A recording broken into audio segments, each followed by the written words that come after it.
আলহামদুলিল্লাহ এই তো আমার বাতরা হইয়া গেছে। ঠিক আছে, ওখানে ডিফা জালে দিয়ে দিলাম।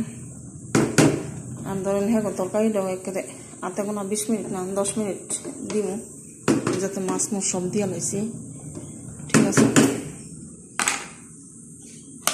তাই ভাতটা ওখানে ডিপ করে দিয়ে দিছি। এখন সব কিছু রেডি, খালি আমি ওখানে ধরেন ডালটা বাগার দিব, একটা উঠানে নামো ডালটা বাগার দিব।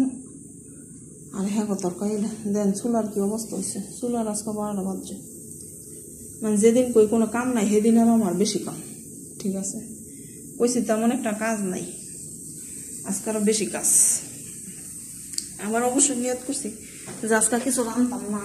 ঠিক আছে, কিন্তু আমি রানতে না চাইলো কি, ওই যে পাশের বাড়ির সেরি একটা কাঁচা আম দিছে, কইলাম অন্ত আর লোক তো সামলাইতে পারতেছি না। মানে এই কাঁচা আমটা দেখে পরে রান্নাটা বয়াই দিছি, মানে লোক তো সামলাইতে পারতেছি না। আমি তো টক দেখলে তো এমনি আমার মাথা মতো নষ্ট হয়ে যায়। ঠিক আছে, তাই এখন ভাতটা হয়ে গেলে আমার ডালটা বয়াই দিয়ে ডালটা উঠতে নিলে পরে বাগারটা দিয়া হ্যাঁ তরকারিও নামাইলাম। এই যে দিয়া মুইয়া চুলাটা মুচ্ছা কাপড় সাপড় আয়রন করে পরে সেরা খাও। অনেক আমি তো সেরা খাবার একটা এই করা সেরা আম কাটতে দিচ্ছি, কলাই করে দিচ্ছি, সেরা না খালে আমি অনেক একটা সেরা। ঠিক আছে, আস্তে আস্তে আমরা এটা উঠে থাক।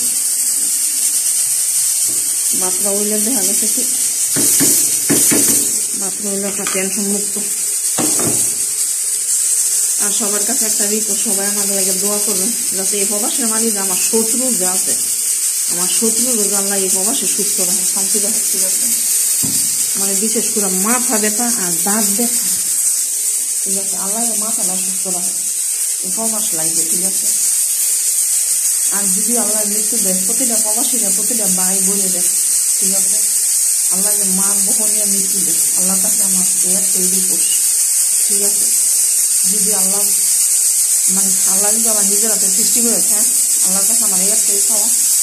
হয়তো আল্লাহ আমার মনের আশা কোনো দিক দিয়ে মানে খারাপ দিকটা পূর্ণ হয়েছে, ভালো দিকটা পূর্ণ হয় না। আল্লাহর কাছে আমার একটা খাওয়া যে আল্লাহ মা বহনীয় মৃত্যু দেয়।